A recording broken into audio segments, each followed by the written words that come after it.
कुछ चालाक लुटेरों ने ट्रेन लूटने का एक बेहद अजीब तरीका अपनाया। उन्होंने रेल की पटरियों पर शुद्ध घी लगा दिया।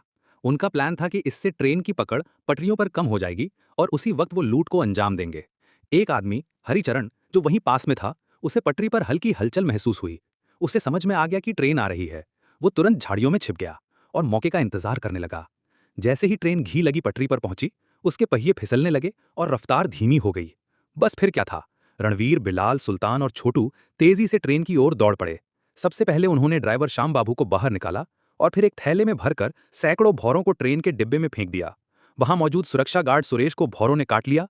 वो डर के मारे इधर उधर भागने लगा, लेकिन डिब्बे में बाहर निकलने का कोई रास्ता नहीं था। वो वहीं फंस गया। इसके बाद लुटेरों ने इंजन और सोने से भरे डिब्बे के बीच का कनेक्शन पिन हटा दिया, जिससे सोने वाला हिस्सा पीछे रह गया और बाकी ट्रेन आगे निकल गई। रणवीर और उसकी गैंग को लगा प्लान पूरी तरह सफल हो गया। लेकिन उन्होंने एक बहुत बड़ी गलती कर दी थी। उन्होंने नहीं देखा कि ट्रेन अब एक ढलान पर थी।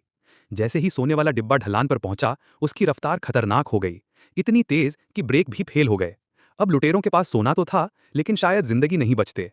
तभी उनके साथ मौजूद सबसे होशियार साथी बिलाल तेजी से सोचते हुए एक मजबूत रस्सी लेकर आया और उसने उस रस्सी को ट्रैक के दोनों ओर पास के दो मजबूत पेड़ों से बांध दिया। जैसे ही सोने से भारी डिब्बा वहां पहुंचा, पेड़ अपनी जगह से उखड़ने लगे, लेकिन अंत में ट्रेन रुक गई। सबकी जान बच गई। आखिर में वो लुटेरे अपने तेज दिमाग और खतरनाक प्लानिंग की बदौलत ढेर सारा सोना लेकर भाग निकले और एक ऐशो आराम भरी जिंदगी जीने लगे।